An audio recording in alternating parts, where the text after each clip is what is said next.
Melanjutkan film The Whisperer, kisah akan tetap berfokus pada kakak tertua dari keluarga Ye bersaudara, yaitu siapa lagi jika bukan Yak. Beberapa bulan sejak terakhir kali melakukan perburuan terhadap roh jahat, ia kini menjalani hidup tentram dengan keluarga tanpa mengalami lagi yang namanya gangguan, di mana itu semua berkat perjuangan Yak dengan rela melakukan apa saja demi melindungi keluarganya.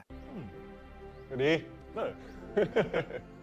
Karena si bungsu bernama Yi baru saja mencabut satu giginya yang sudah goyang, sang ibu pun menyuruh anak kedua bernama Yos agar membuang gigi itu ke atas genteng. Selesai dengan itu, mereka lekas makan bersama untuk menyambut kedatangan Yad, pangais bungsu yang sedang hamil, karena kebetulan ia akan tinggal bersama mereka sampai waktunya melahirkan.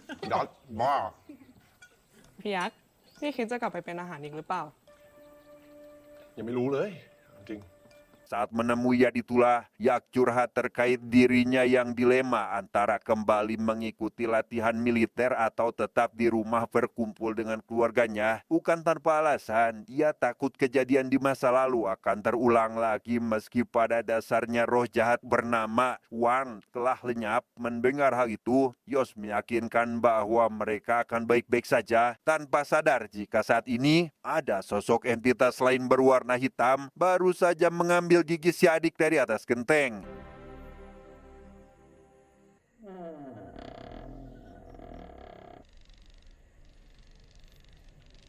Keesokan harinya saat ia hendak pulang sekolah, ia mendapat gangguan dari sosok entitas hitam semalam yang dapat dipastikan bahwa itu bukan Puang atau makhluk yang sempat meneror keluarganya beberapa tahun lalu. Entah apa tujuan entitas tersebut, takut tentu ia rasakan apalagi saat ini ia sedang sendirian, sehingga Yi langsung bergegas pergi ke arah gerbang berharap bisa keluar, tetapi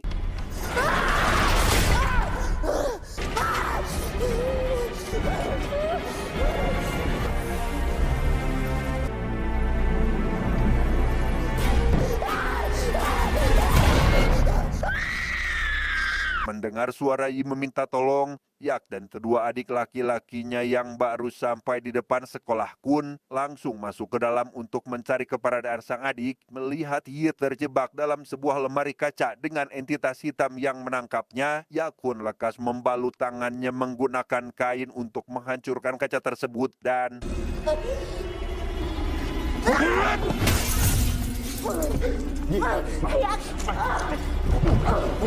masalah lain pun muncul di mana kali ini entitas hitam itu merasuki tubuh Yi. Tidak hanya satu, ada entitas lain memasuki tubuh seorang penjaga sekolah sehingga kedua adik Yakun tidak dapat berbuat apa-apa untuk membantu, apalagi setelah entitas itu membacakan mantra, yang mana mantra tersebut sama persis seperti apa yang sering Puang bacakan.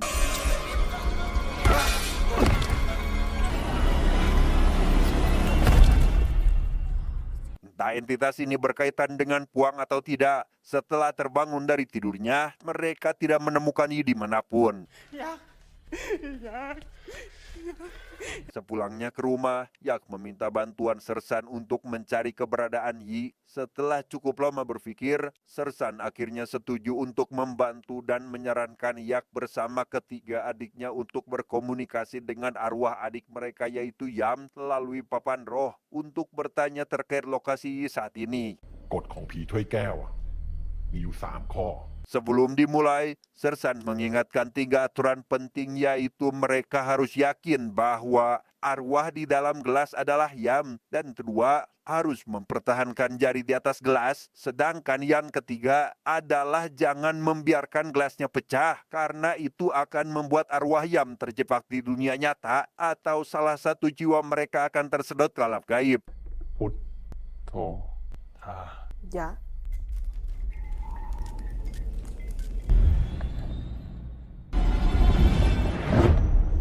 Tepat setelah mendapat informasi terkait keberadaan Yi, Yorsi anak ketiga malah melakukan kesalahan karena tidak yakin jika di dalam gelas itu adalah arwah Yam, sehingga secara tidak langsung entitas lain pun menerobos masuk ke dalam gelas yang membuat papan roh jadi tidak terkendali. Yam karena Yak masih mempertahankan jarinya di atas gelas, jiwanya seketika tersedot ke dunia gaib, lebih tepatnya ke depan sebuah gua yang ada di tengah hutan. Di sana Yak melihat ada sekelompok tentara Jepang yang akan memasuki gua. Saat mengikuti tentara itu, ia menyaksikan satu persatu tentara malah menghabisi dirinya sendiri, yang mana itu adalah perbuatan dari seorang wanita tua yang tampak seperti dukun, di mana dukun tersebut ternyata adalah orang yang telah mengirim entitas hitam untuk menculik adik mereka. มึงอยากช่วยน้องมึง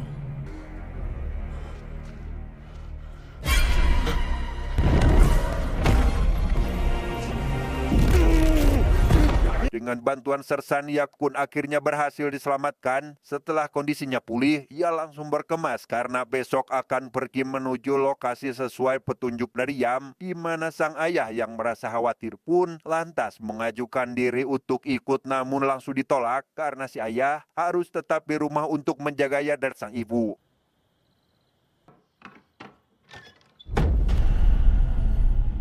Singkat cerita, esok pagi pun Caang berlokasi di dalam gua di tengah hutan. Kita akan melihat Yi baru tersadar dari pingsannya dan tidak mendapati ada orang lain selain hanya tengkorak manusia. Karena ketakutan, ia pun dengan cepat berlari demi mencari jalan keluar. Sesampainya di mulut gua, terungkaplah sebuah fakta bahwa saat ini ia berada di gua yang sempat ia lihat sebelumnya.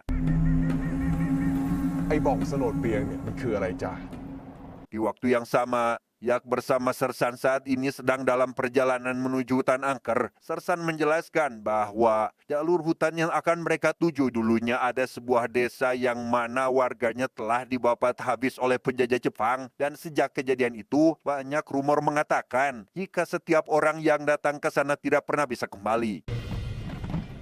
ใจเย็นยักษ์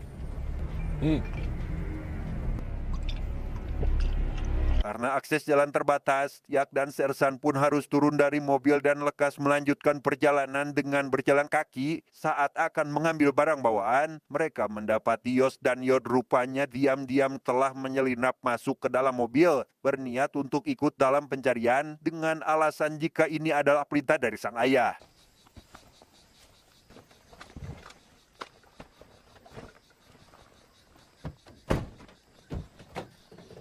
Sebelum memasuki hutan yang dituju, Yak CS harus melewati sungai yang diyakini sebagai pembatas atau gerbang masuk menuju kawasan entitas hitam, di mana air sungai yang terlihat tenang namun keruh melambangkan adanya sebuah bahaya yang tersembunyi di bawah permukaannya.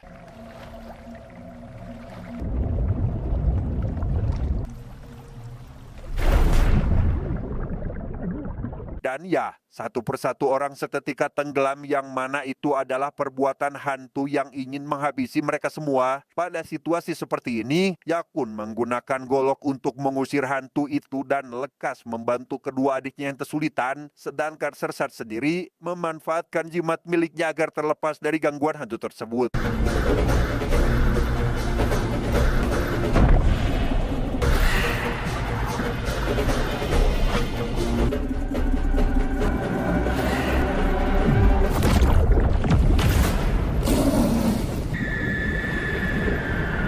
Setelah mengganti pakaian, Yak CS pun langsung melanjutkan perjalanan dan dengan cepat mereka mencari keberadaan Yi saat mendengar adanya suara teriakan. Hingga tak lama, Yi akhirnya bertemu lagi dengan Yak. Namun itu tentu saja bukan kakak sulungnya, melainkan entitas hitam yang sedang menyamar sehingga... กลัวอี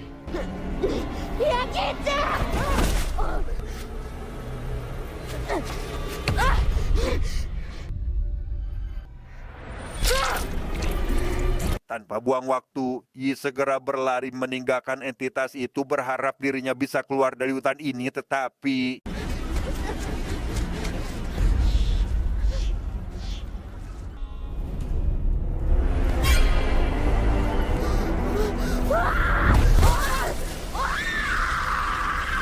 Sementara Yi diseret masuk lagi ke dalam gua oleh si dukun, Yak CS kini sampai di sebuah pedesaan dan bertemu dengan teteh kepala suku di sana bernama, kita panggil saja Yuli. Setelah menceritakan terkait tujuannya datang ke hutan ini, Yuli menjelaskan bahwa tempat ini adalah hunian bagi jiwa-jiwa para pendahulu yang masih memakan korban jiwa sampai saat ini. น้องสาวสูคงไม่รอดแล้วล่ะ กลับไปซะ น้องสาวผมยังปลอดภัย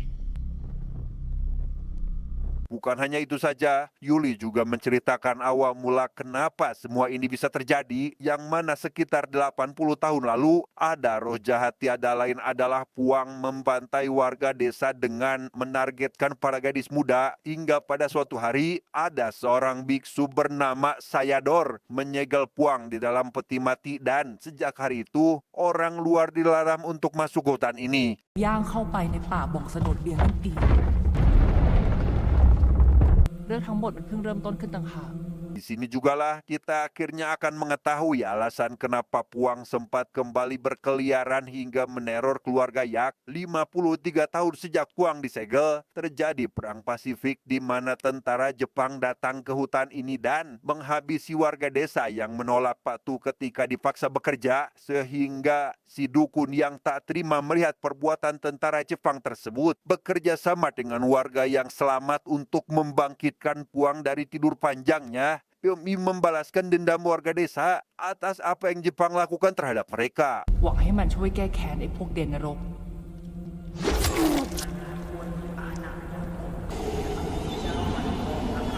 Tanpa si dukun sadari, langkah yang diambilnya adalah suatu kesalahan karena roh jahat itu pada dasarnya tidak bisa dikendalikan. Alih-alih membalaskan dendam terhadap pihak Jepang, Puang justru menghabisi warga desa kecuali si dukun yang sampai sekarang masih hidup, di mana si dukun menggunakan ilmu hitamnya untuk mengendalikan jiwa-jiwa penduduk desa yang sudah lama mati. ที่ไม่ตายก็เหมือนตายนางผีร้าย หรือที่พวกเราเรียกมันว่าตายโย Maka dari itu, Yuli menyarankan Yakces untuk melanjutkan perjalanan esok hari karena berbahaya bagi keselamatan mereka. Namun setelah yang lain masuk ke salah satu rumah untuk beristirahat, Yak seketika mendengar suara Yi dan memutuskan untuk menyisir area itu. Namun setelah ditemukan, sosok tersebut bukanlah adiknya melainkan entitas lain yang sedang menyamar sehingga...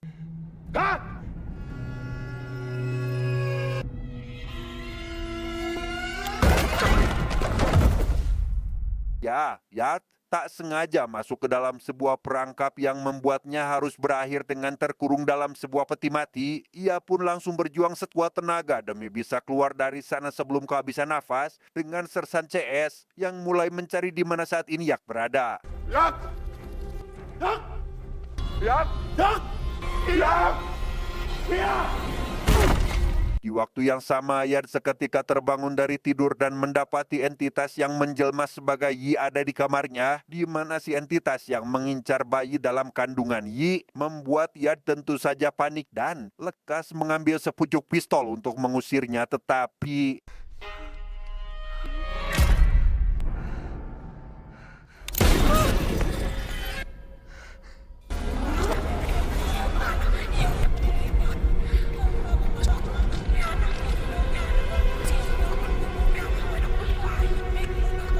Entah bagaimana nasibnya, keesokan paginya Yakces terlihat kembali melanjutkan perjalanan diantar oleh Yuli dan asistennya. Setibanya di kawasan terlarang, masing-masing dari mereka diwajibkan untuk menyimpan sebuah lonceng keramat karena itu dipercaya dapat mengusir roh jahat dan akan bersembunyi saat ada entitas lain yang mendekat.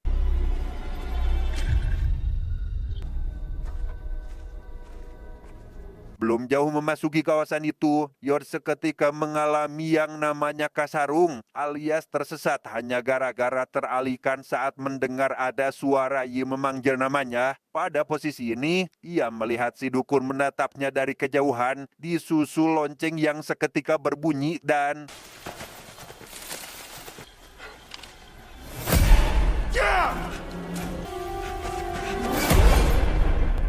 Yakce sendiri kini masih mencari keberadaan Yot dan hanya menemukan loncengnya tergeletak. Tak lama, lonceng milik mereka seketika berbunyi yang mana itu adalah pertanda bahwa ada entitas lain sedang ada di dekat mereka sehingga...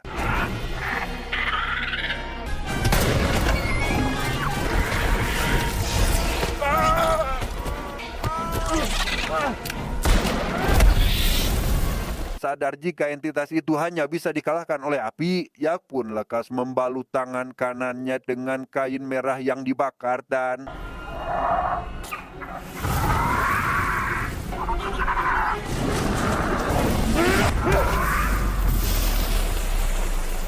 Sementara Yak dimarahi asisten Yuli karena telah membuat roh penunggu hutan marah, Yos sendiri melipir ke sebuah rawa bermaksud untuk membersihkan tangannya yang terluka tanpa menyadari di sana ada entitas lain yang kini menjelma sebagai Yod dan langsung membawanya entah kemana.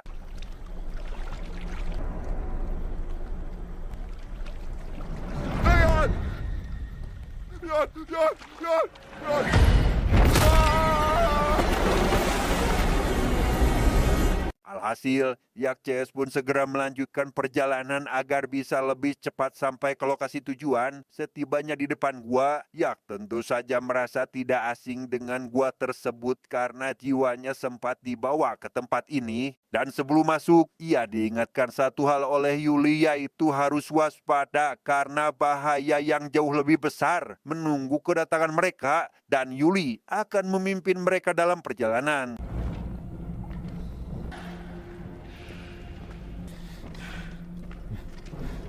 Saat menyusuri gua itulah, Yak dan Yuli terpisah dari Sersan dan si asisten akibat mengejar entitas yang menyerupai Y. Tak punya waktu untuk mencari keberadaan mereka, ia dan Yuli kembali melanjutkan perjalanan hingga pada akhirnya berhenti saat mendengar lonceng berbunyi yang ternyata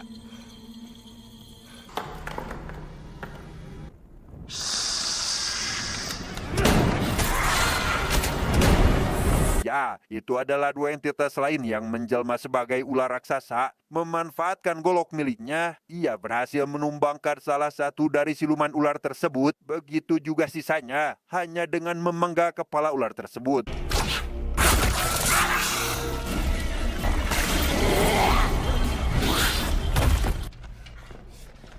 Sersan dan si asisten sendiri kini disibukkan oleh entitas yang menjelma sebagai tentara. Menggunakan lonceng keramat, Sersan berhasil mengalahkan entitas itu dengan cara menghantam bagian babatoknya.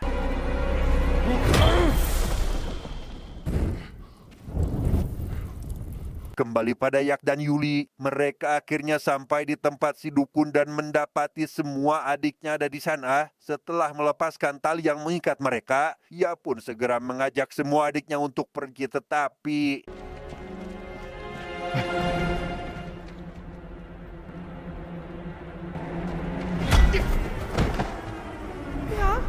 saat kembali sadar, Yak sudah dalam posisi tergantung dengan si dukun yang kini menampakkan bebanguknya, di mana ia ternyata akan dijadikan tumbal oleh si dukun untuk memperkuat ilmu hitam miliknya, sekaligus membangkitkan Puang dengan alasan ingin mendapatkan keabadian.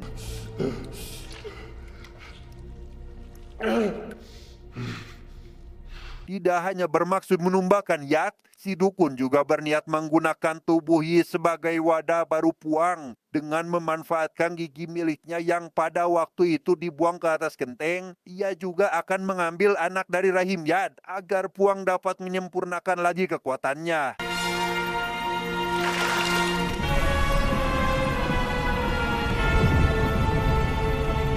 Tepat setelah ritual dilakukan dan Puang mulai menampakkan dirinya, si dukun yang hendak mengambil anak dari rahim Yad pun ritualnya digagalkan oleh Sersan yang datang tepat waktu. Pada situasi ini, Yuli memanfaatkan kesempatan itu untuk menyelamatkan Yak sehingga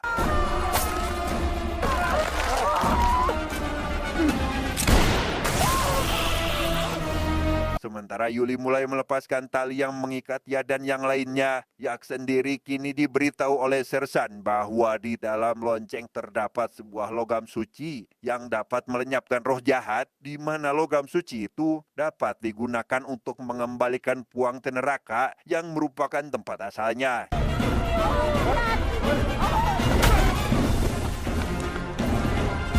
Masalah lain pun muncul di mana kali ini si asisten dan Yuli dihabisi oleh entitas hitam, tapi entah siapa kedua orang ini sebenarnya. Mereka berdua seketika menghilang dari Len, tepat disaksikan langsung oleh Yak. Di tengah keheranan tersebut, tiba-tiba saja Yad melahirkan dan meminta bantuan Sersan untuk menanganinya.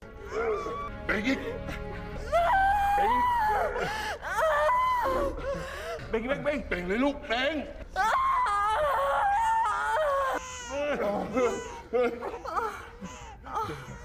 Tanpa Yak sadari, si dukun ternyata masih hidup dan sedang mengorbankan dirinya demi membangkitkan Puang, sehingga tepat di tengah kebahagiaan karena Yad berhasil melahirkan anaknya dengan selamat, mereka tidak sadar jika Puang telah kembali bangkit dan langsung menghabisi Sersan hanya dengan menggunakan satu tangannya saja.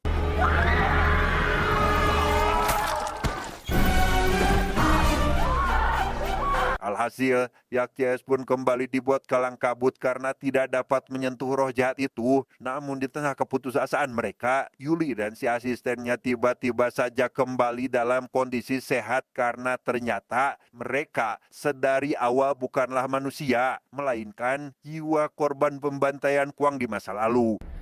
ข้าเคยถูกเจ้าฆ่าตายมาแล้ว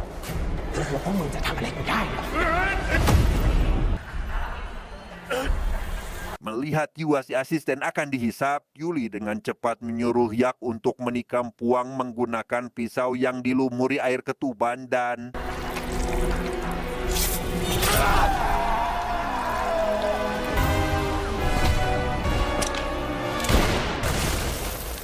Ya, beruntung cara itu berhasil sehingga Puang tidak bisa lagi menggunakan kekuatannya. Memanfaatkan situasi ini, Yak dengan cepat menempelkan lonceng berisi logam suci pada dahi Puang dan membidik logam suci tersebut untuk melenyapkan roh jahat ini selamanya.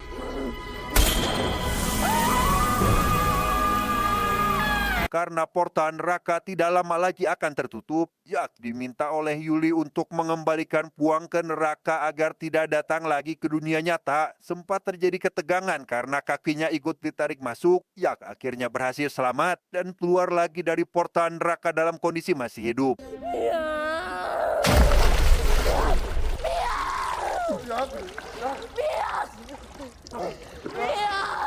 Setelah ketegangan berakhir, mulai hari ini Yak sekeluarga bisa bernapas lega karena tidak akan ada lagi yang mengganggu mereka. Tapi meski begitu, mereka harus merasakan lagi yang namanya kehilangan karena Sersan yang selama ini membantu keluarganya telah menghembuskan napas terakhirnya. ชีวิตคนเรามันสั้นว่ะพี่ต้องกันไว้รักกันไว้มากๆนะ